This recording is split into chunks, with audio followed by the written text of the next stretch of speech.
Hello everyone, welcome back to my new video. আশা করি সবাই খুব ভালো আছো। আর আজকে সকালবেলা উঠেই তাড়াতাড়ি ছাদে চলে গেলাম, আর ছাদে গিয়ে দেখলাম অজস্র ফুল ফুটেছে।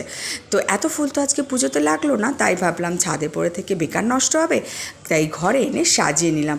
আর যেখানে এই ফুল রাখবো এত সুন্দর এর অ্যারোমা যে কী বলবো তোমাদেরকে।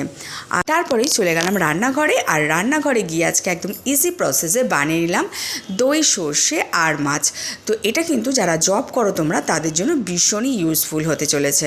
তোমরা কিন্তু এই রেসিপিটা ভালো করে দেখে নিও। আর আমি কিন্তু সর্ষে কিছু মাছ বানালেই আমি কিন্তু আগেই রসুন ফোড়ন দিয়ে দিই, যেটার জন্য কিন্তু দারুণ একটা ফ্লেভার আসে। তোমরাও দিয়ে দেখো।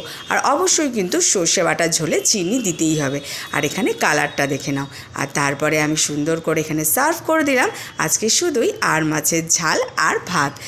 দারুণ খেয়েছিলাম। তোমরাও কিন্তু অবশ্যই এটা ট্রাই করে দেখো আর আমাকে কমেন্টে জানিও। টাটা।